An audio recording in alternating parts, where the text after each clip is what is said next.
Howdy everyone, and welcome back to my Blender tutorials for 3D modeling. So before I start, I want to thank everybody that's subscribed to my channel. I'm almost at 60 subscribers right now, and about 40% of my watch time is from my subscribers, which is a lot more than a lot of YouTube channels I know. So it really means a lot to me that y'all are subscribing to my channel and watching my videos. But please keep sharing the channel with your friends and family and keep growing it. So today we're going to work on a technique called remeshing. Remeshing is a process of taking individual faces within a object in Blender and removing them and restructuring them in a specific way. So the way that Blender works is you have, for example, a cube has 6 faces, and all of these faces have to be exactly straight. They can't be bent. So if you're remeshing something, you need to make sure that what you're doing does not bend these faces, because you're going to end up with an error. So to begin, we'll delete our cube here, and we'll add in an icosphere. And we'll scale this up a bit. Now we'll go into our Edit tab. With this, we'll right-click, and this brings up a large menu. I'll go through this whole menu in a future tutorial. What we want to do from this menu is click Subdivide. Then click on this key here. Don't change the number of cuts, but with your smoothness, set that all the way to 1. That makes this almost like a sphere. Don't change anything else, but I'll go through these in a future tutorial. Now you can click off, and you can see it subdivided it and made it a little bit more smooth. So now what we'll do is we'll cut a quarter sphere out of this. So we see to make a quarter sphere, we need to cut along this edge here, and also cut along the top edge here. But we see we do have a problem here where this is not perfectly cut in half. So we need to bring out our knife tool, and we'll click this vertex here, then go up to here. Press enter on your keyboard to make that change. Then go across and see you have a few more on the left side. So we'll click this vertex here. We'll click this point here, and then go down to the last point there. Press enter on your keyboard to make those changes. And now you can see we have a perfect quarter sphere cut out of our shape. So now we need to go back to our select tool, select faces here, and then press W on your keyboard to change the type of select tool that you're using. The select tool has lasso, which you can see does that. It has a normal select. It has box select, and you also have circle select. Circle select is my favorite to use when you're selecting a wide number of faces, but in a specific way. If you want to change the size of your circle, go to your radius bar up here. Either go to the left, click and go to the left to shrink it down, or click and go to the right to shrink it, to grow it up. So we'll set that to about 20. And we'll start highlighting all of our faces here by left clicking. To select multiple faces, make sure you shift and left click. If you just left click, it'll deselect everything that you did, and you'll have to start over again.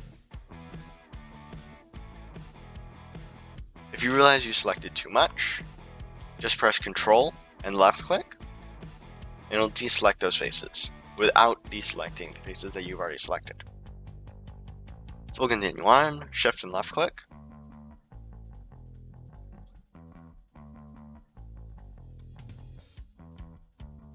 Then Control and left click to specify what exactly we want to select. Now we have our quarter sphere selected.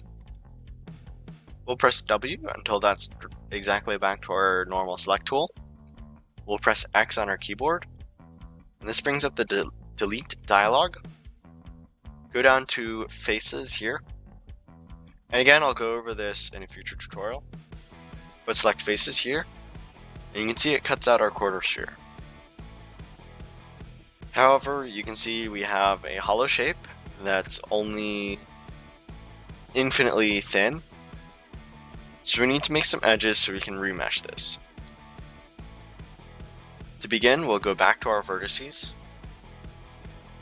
and we'll select opposing vertices on the x-axis. So these two, shift and left click, and press F on your keyboard to make an edge there. F on your keyboard also makes faces between 3 or more vertices. Shift and left click these to make an edge. Shift and left click these, press F to make an edge. And keep going until you reach the top.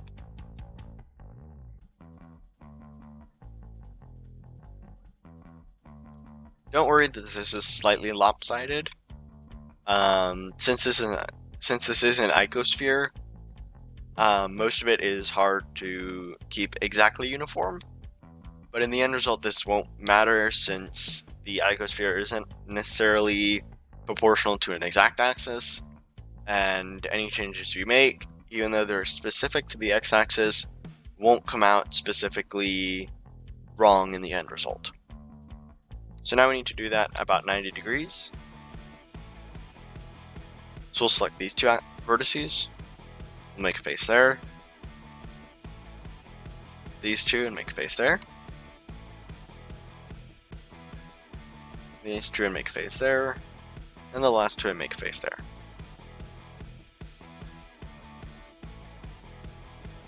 Now for the last portion, we'll need to select our edges.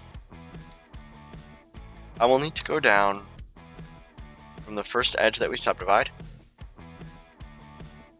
Make sure you're selecting only this edge. It is hard to select only an edge since it's very thin. Make sure you rotate around until you can select just that edge. Now right click and subdivide that edge. You can see it does whack out a little bit, but that's because our previous subdivide command had a smoothness factor. So set this back to 0 and set your number of cuts to 1. Now go down, right click, press subdivide, and you'll go to 2 subdivisions. Then go to this one, right click, subdivide, and go to 3 subdivisions. Go to the next one, and make 4 subdivisions. Go to the next one and make 5 subdivisions. And then go to the last one down at the x-axis and make 6 subdivisions.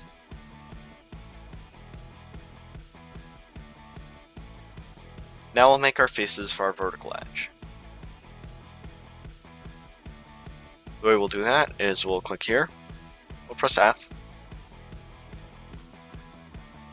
and then we'll click these 3 edges, click F again. You can see it makes 2 faces.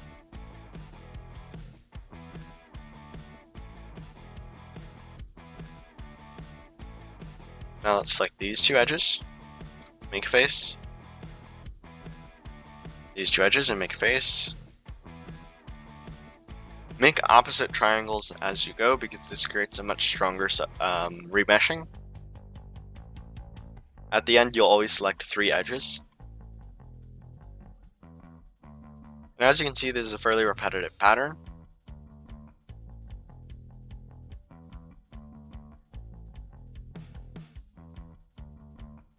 And remeshing does depend on which shape you're remeshing, but the pattern stays fairly consistent. You will want to make as much triangles as you can.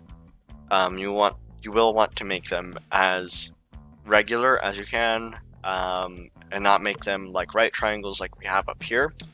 It is fine if you have 2 or 3, but you do want to have as many regular shaped triangles as you can.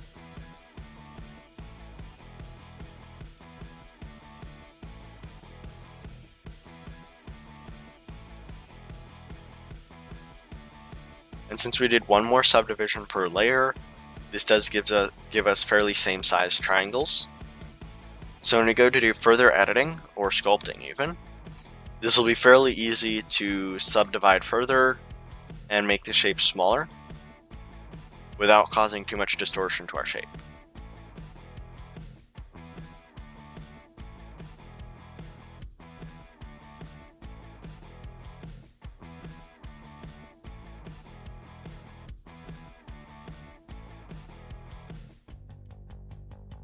If you do happen to select another edge that you don't want to, you can see the face bends.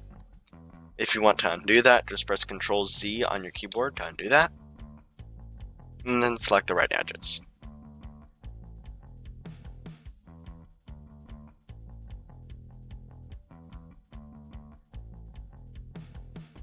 And we're almost done. We're at the last edge.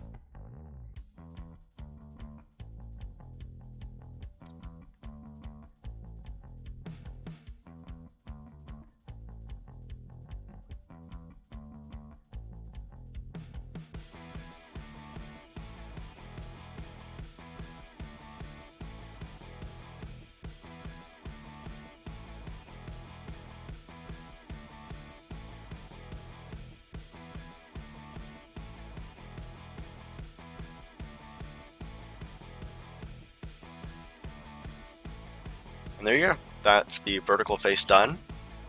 I'll cut here and I'll come back when I've finished the last edge of the face, which is here. Alright everyone, welcome back. So in finishing up our last face, we did recognize that we had a simple problem, which was that when we subdivided our face, we had a trapezoidal shape that popped up here. That is a simple fix and it's not a problem. All we'll do is we'll select 4 faces here. We'll press F to make that a face. When you have a trapezoidal face, it makes an inner shape, an interference shape between 2 triangles, and it is fairly useful. So if you do come upon a trapezoidal shape when you're making, you're doing a remeshing of an object, there really isn't a problem. Although do make sure that most of your shapes are regular triangles. There you go. That is remeshing. There are a lot more complex ways to do this, but this really is a simple way. This technique can be applied to almost any shape, but it's not very useful for simple shapes. For simple shapes, I would recommend you go into Tinkercad and make your edits there. But if you're doing edits to, let's say, an icosphere like we did here, or to even a full complex character, remeshing is a very good technique to learn, and it's good for most of what you're going to be doing in Blender.